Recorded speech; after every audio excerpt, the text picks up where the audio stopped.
If you're like most people, you enjoy watching movies, TV shows, or playing video games of some sort. It's almost guaranteed that you've been exposed to some form of computer animation within your lifetime.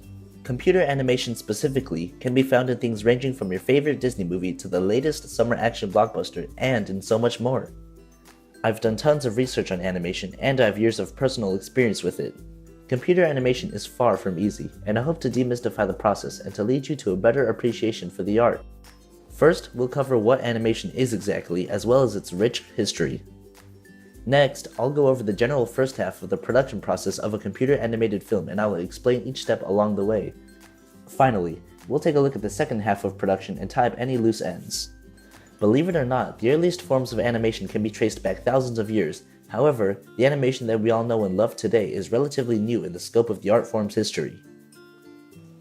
Millions of people worldwide enjoy and watch animations on a daily basis, however few know how the process actually works. Animation, at its most basic level, is the process of stringing together sequences of frames that when played back at high speed give the illusion of movement. According to historyofanimation.webflow.io, the phenakistoscope was invented in 1831 by Joseph Plateau and Simon van Stamfer. It was an early animation device that consisted of a disc and a sequence of pictures drawn around the edges of the disc. The animation could only be viewed by one person at a time through a slot while the disc spun at high enough speeds to give the illusion of movement. People all over the world were shocked by this new and mystical creation. Eventually, technology advanced enough to allow animations to be projected onto screens, and it quickly became an early form of entertainment. John and Marilyn Connolly state in the History of Animation, the first entirely animated film came about in 1906 titled Humorous Phases of Funny Faces by J. Stuart Blackton, who is now considered the father of animation. Since then, animation has come a long way. The art form flooded the entertainment industry, starting with Disney's Snow White and the Seven Dwarfs in 1937 as the first animated feature film, and animation has only gained in popularity since. Animation made the leap from paper to computer around the 1960s, and the invention of computer animation has led to the creation of a multi-billion-dollar industry employing countless around the world. The legendary Pixar film Toy Story was released in 1995 and is known as the first fully computer animated movie. Since then, companies have been churning out more and more computer animated films every year. Modern animation has a rich history dating back hundreds of years, and animation can be found in all forms of media we digest, be it television, games, movies, and so on. You may think that animated movies take little time to make, since studios seem to churn out new films every month. However, according to a Pixar Q&A session on youngzine.org, a Pixar film can take anywhere from 4 to 7 years to create. Now, we all love movies like Finding Nemo, Frozen, Zootopia, and Toy Story, but very few know the painstaking process that goes into the creation of a computer animated film.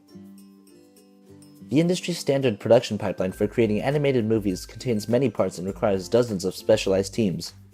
The process is generally broken down into 3 major parts: pre-production, production, and post-production.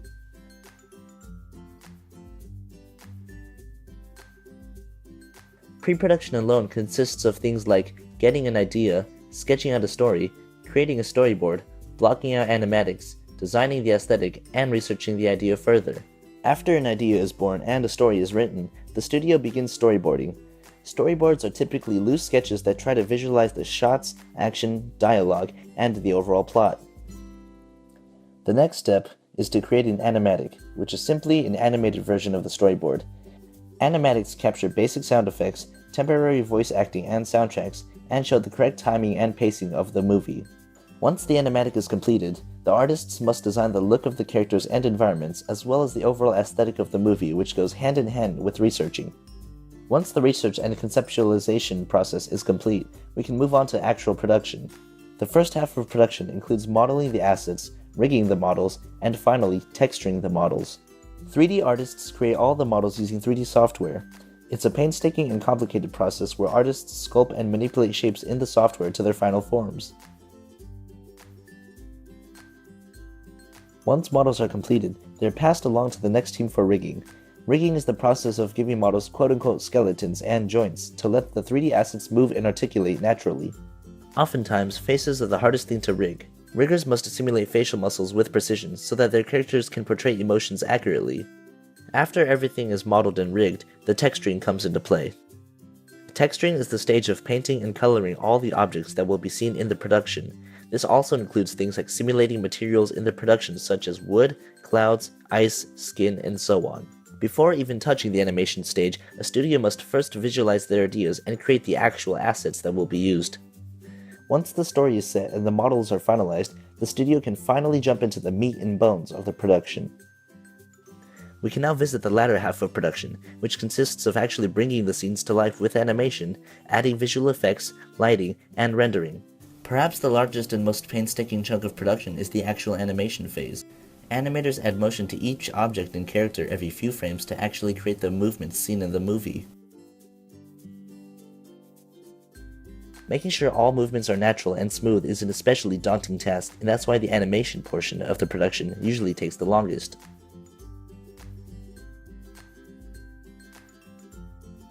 Either in the animation stages or after, VFX or special effects are added such as fire, rainfall, ocean waves, and things that may need to be simulated.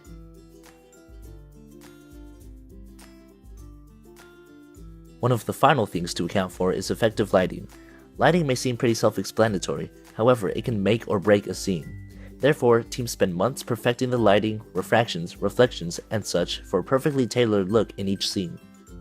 After the visual production is pretty much wrapped up, comes perhaps the most daunting and time-consuming task of all, rendering the entire film. Rendering in animation simply means to take the variables present in a 3D scene, such as reflections on glass, light from bulbs, and water splashing, to create a viewable image. The process is repeated for each frame of the animation. Studios use large networks of computers called render farms that do nothing but render images around the clock in order to handle the massive amounts of information. According to Dean Takahashi of VentureBeat.com, even with one of the top 25 supercomputers in the world, it took Pixar a whopping 29 hours to render a single frame of Monsters University. Most animations are produced at 24 frames per second and may run around 90 minutes.